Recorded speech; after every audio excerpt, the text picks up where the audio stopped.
Given that these were not normal times and there's quite a serious decision to make to want to go to war or whatever, I mean, having listened to you earlier, do you think the process was rigorous enough? Absolutely. I'm sorry to repeat myself. I go back to the point I made to Sir Lawrence Freedman this morning, that I think the process was utterly rigorous.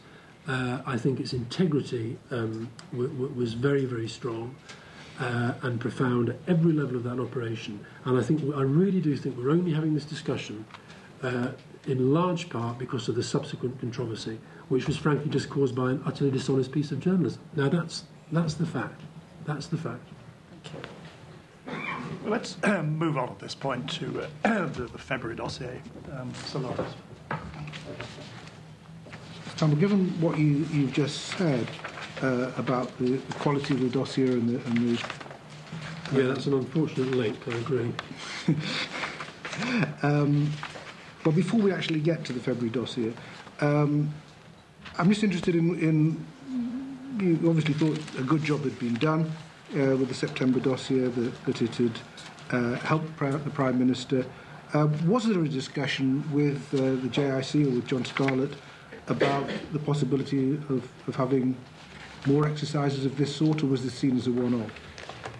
I think at that time it was seen as I don't know about a one-off in that you'd never do it again, but I don't think I certainly didn't have any feeling that the Prime Minister wanted to do it again.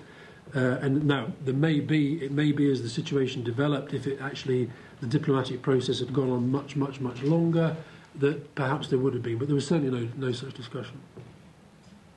So how were you then supporting the Prime Minister in the way you'd supported him with the dossier, in terms of helping get out the factual background, the evidence analysis, to support the work? So there was, rather than just speeches and press conferences, there was more substantial documentation around. I think the bulk of the, and as I said this morning, that there were periods, even during this time, when Iraq was really quite a permanently controversial and a high-profile issue. There were periods where actually there were other subjects that had completely taken over the agenda, where most of my work, I suppose, would be going. A lot of it domestic policy related, some other international issues. Northern Ireland kept was always kind of there or thereabouts in terms of being a difficult and significant area. But so I think the bulk of communications would actually have been the sort of thing that you just referred to: speeches, exchanges in Parliament, press conferences, interviews, the normal stuff of day-to-day political communication. And could you explain for us the role of the Iraq Communications Group and who sat on it? Well, that really evolved in a way from the fact that the rhythm of my day, if you like, used to be usually see the Prime Minister first thing. I then would chair a meeting of most of the main government departments, the obvious big government departments, Deputy Prime Minister's Office, Treasury, Home Office, Foreign Office, and if there was any other issue going on, other departments would come. And that would be to go through, as it were, that day. Now, what was becoming clear at a certain point was that Iraq was dominating, and we decided actually that although that meeting continued, that it would also be useful just to have a once a week. It evolved into a kind of once a week. Started off just we sort of met, but then became more formally. What sort of time were we talking about here? 2002, early 2003. Yeah. I'll look at it. I have got written down somewhere the exact date when it started, but and that became really just trying to step out of the day-to-day the whole time and just discuss, talk and think a little bit more strategically. And to be frank, I used a lot of it just for my own educational purposes, if you like. We had people come along. We'd set up an Islamic media unit, for example. We had experts who were advising us on the way that, for example, some of the messages that we would be communicating very proactively within a British context, often will have where you think actually you're gaining some understanding of what you're trying to do. we had somebody there who would come along regularly just to explain to us how some of those messages were being received in an Arab and a Muslim audience. It was that kind of discussion.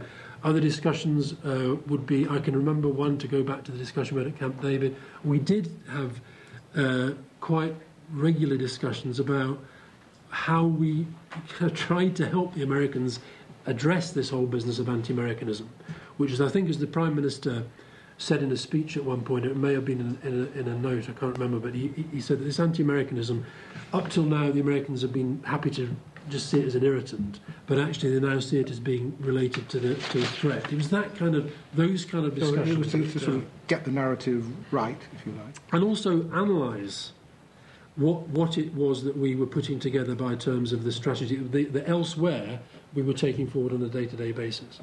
So that was sort of getting the messages right, making sure you understood what you were doing on a very day-to-day. And also, given that this is an area where, it's not my natural area of expertise, lots of people in my team, it's not their natural area of expertise, it was also an opportunity to sit down on a fairly regular basis with people whose expertise it was.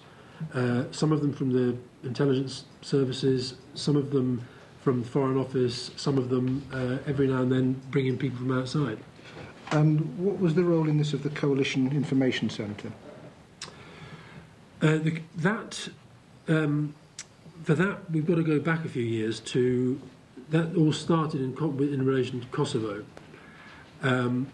What happened in the communications on Kosovo is that there came a point where both President Clinton and Tony Blair felt that although the military campaign was clearly... NATO against Milosevic, there was a fairly strict, in terms of military balance, but that on communications and public relations, if you like, and public opinion, we were losing that particular battle because Milosevic had complete control over his own media systems. That gave him considerable control over the media systems of those journalists from those countries that were there, including Britain, America, elsewhere.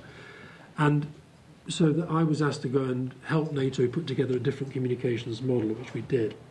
And we took elements of that and we recreated a different form of the same communications model post September the 11th, and then we adapted that again Iraq. And the CIC, its first incarnation was really post September the 11th, and that was what that was about was having all the different major time zones.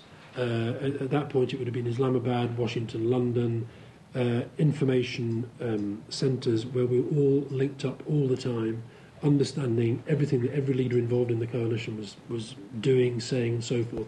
And then we brought that forward post for the Iraq conflict, and the CIC was the British element of that, based partly in the MOD, I think, and partly mainly in the Foreign Office, but working as very much as part of the overall Iraq communication. So members of your team part of it? Members of my team, members of the American team. We had a system of swapping. We had a very senior person from the American side who was there. We had at different times, you may be surprised to know, we had French people, we had Spaniards, we had Poles, we had Australians, we had Dutch, and we had people from all across Whitehall. But this was the group that was commissioned to do the February dossier? It was, yeah. So could you tell us how that came about? That came about from one of the SIS people who occasionally attended as an expert advisor, really, this weekly, it wasn't always weekly, but it's fairly regular Iraq strategic discussion group is how I would call it, really. He informed us that there was intelligence that had come in which related to the Iraqi campaign of concealment, obstruction, intimidation of the UN inspection process, and he went through some of the things that entailed, which was not necessarily that surprising, given that people knew that the inspectors had always been subject to certain amounts of intimidation, but there was an awful lot of interesting detail. Now, within that, I then had a discussion with him and said, look, is any of this... sorry, did you want to...